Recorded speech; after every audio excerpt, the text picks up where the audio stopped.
Mr. Director, I remember when you were nominated and confirmed. Boy, was I glad to see you. I believe then and I believe now that you're not a politician. I think your predecessor was. And he and others did immeasurable damage to one of the most important institutions in American government.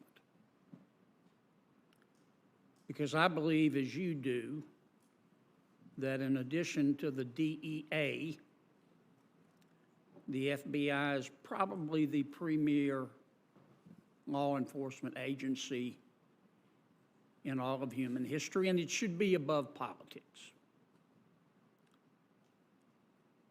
For the record, who is Michael Sussman?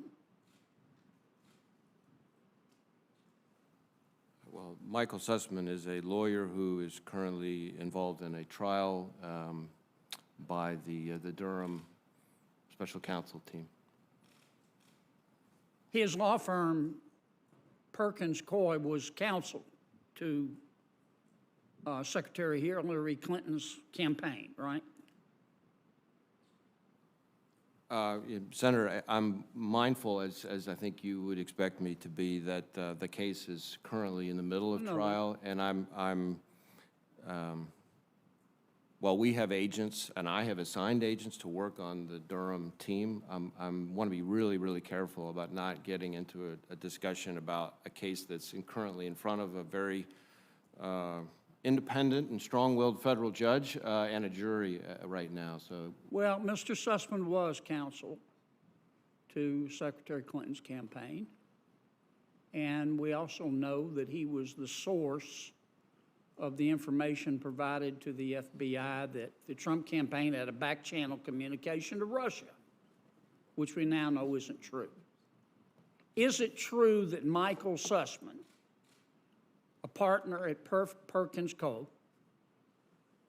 counsel to the Hillary Clinton campaign, and the source of this information about the allegations regarding the Trump campaign, is it true that he had a badge that gave, an FBI headquarters badge that gave him special privileges in entering the FBI building?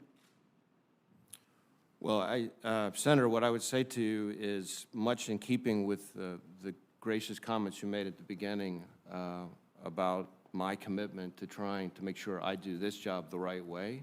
That includes making sure that with a case that is currently in the middle of trial and an investigation being run by Mr. Durham that we are actively helping him with. I don't think I can really get into a discussion of those topics at the moment. When the FBI opened a file to investigate Mr. Sussman's allegations, is it true that the FBI concealed Mr. Sussman's identity? Again, I completely understand your interest in the question, and I respect it, and I just hope you will respect the fact that because I've got agents working with Mr. Durham on the case and they're in the middle of trial right now, I just don't think I can get into a discussion of that here. When the FBI opened its file to investigate the allegations that Mr. Sussman, on behalf of the Clinton campaign, made, now known to be untrue, about these back-channel communications between the Trump campaign and Russia.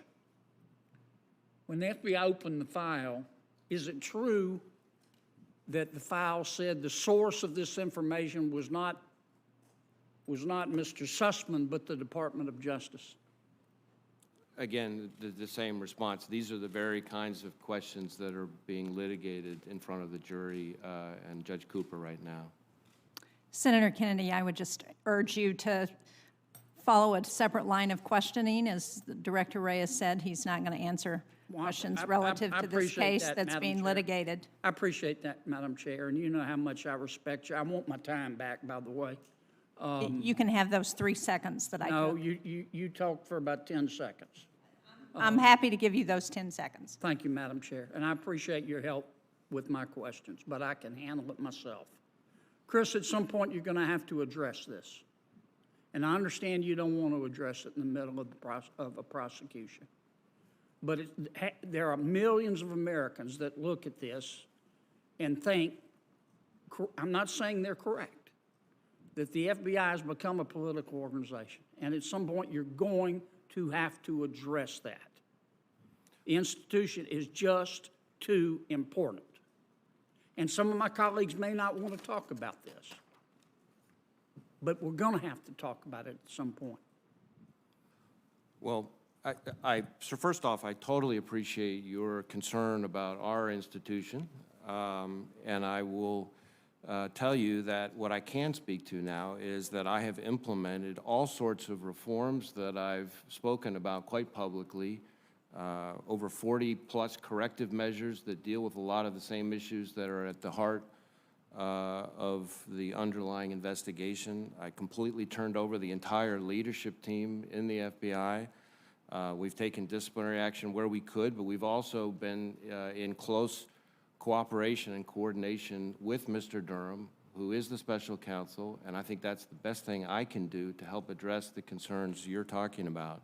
As to the FBI's reputation, I will tell you, having been to all 56 of our field offices, now almost all of them twice, having been to New Orleans just earlier this month and Baton Rouge just shortly before that, what I find in talking to Americans out in the field, law enforcement partners, business leaders, community leaders, victims, prosecutors, families, is a widespread, even resounding appreciation and respect for the men and women of the FBI. And you will be, I hope, relieved to know that in Louisiana, over the last 3 years, last two and a half years, the number of people in Louisiana applying to be special agents of the FBI has doubled what it was in the first few years when I took over. And so I think that speaks very well of the good citizens of Louisiana and their appreciation and view of the FBI's credibility. And I thank you for coming, Chris, and I thank you for all the hard work you've done. But I'm going to stand by my comments. I think at the right time, you're going to have to address this and assure the American people that, Senator that Hagerty. the rot is gone. Thank you. Thanks for being here, Chris.